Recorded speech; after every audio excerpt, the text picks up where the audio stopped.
बेवकूफ गृहिणी। एक गृहिणी वो रोजाना की तरह आज फिर ईश्वर का नाम लेकर उठी थी। किचन में आई और चूल्हे पर चाय का पानी चढ़ाया। फिर बच्चों को नींद से जगाया ताकि वे स्कूल के लिए तैयार हो सके। कुछ ही पलों में वो अपने सास ससुर को चाय देकर आई। फिर बच्चों का नाश्ता तैयार किया और इस बीच उसने बच्चों की ड्रेस भी पहनाई। फिर बच्चों को नाश्ता कराया। पति के लिए दोपहर का टिफिन बनाना भी जरूरी था। इस बीच स्कूल का रिक्शा आ गया और वो बच्चों को रिक्शा तक छोड़ने चली गई। वापस आकर पति का टिफिन बनाया और फिर मेज से झूठे बर्तन इकट्ठा किए। इसी बीच पतिदेव की आवाज़ आई कि मेरे कपड़े निकाल दो। उनको ऑफिस जाने के लिए कपड़े निकाल कर दिए।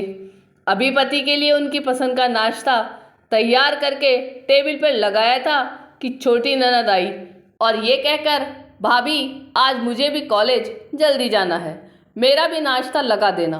तभी देवर की भी आवाज़ आई कि भाभी नाश्ता तैयार हो गया क्या? अभी लीजिए नाश्ता तैयार है।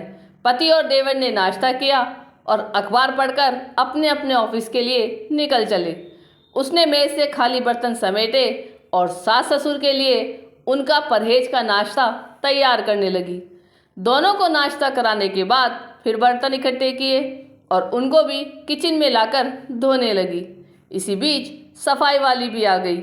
उसने बर्तन का काम सफाई वाली को सौंपकर खुद बेड के चादर वगैरह इकट्ठा करने पहुंच गई और फिर सफाई वाली के साथ मिलकर सफाई में जुट गई। अब तक 11 बज चुके थे। अभी वो पूरी तरह काम भी ना समेट पाई कि कॉल बेल बजी।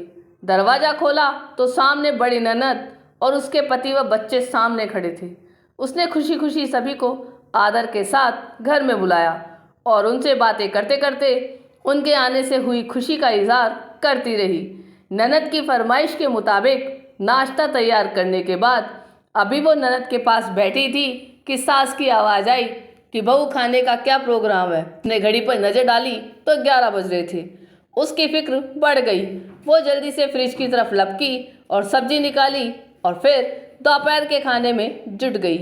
खाना बनाते समय दोपहर के 2 बज चुके थे। बच्चे स्कूल से आने वाले थे। लो बच्चे आ गए। उसने जल्दी जल्दी बच्चों की ड्रेस उतारी और उनका मुंह हाथ धुलवाकर उनको खाना खिलाया।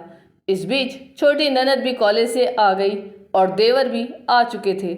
उसने सभी के लिए मेज पर खाना लगाया और खुद रोटी बनाने में लग गई। खाना खाकर सब लोग फ्री हुए तो उसने मेज से फिर बर्तन जमा करने शुरू कर दिए।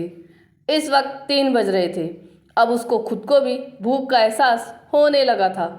उसने हॉटपॉट देखा तो उसमें कोई रोटी नहीं बची थी। उसने फिर से किचन की ओर रुख किया। तभी पतिदेव घर में दाखिल होते हुए बोले कि आज देर हो गई, भूख बहुत जल्दी लगी है, जल्दी से खाना लगा दो।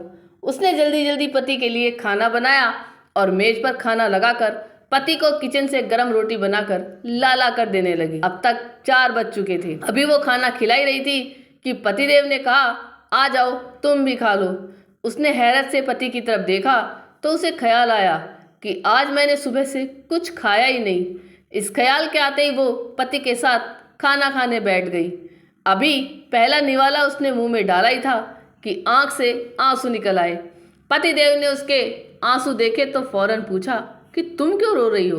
वो खामोश रही और सोचने लगी कि इन्हें कैसे बताऊं कि ससुराल में कितनी मेहनत के बाद ये रोटी का निवाला नसीब होता है और लोग इसे मुफ्त की रोटी कहते हैं। पति के बार बार पूछने पर उसने सिर्फ इतना कहा कि कुछ नहीं, बस ऐसे ही आंसू आ गए। पति मुस्कुराए और बोले कि तुम औरतें भी बड़ी बेवकूफ़ होती हो, बिना वजह रोना शुरू कर देती हो।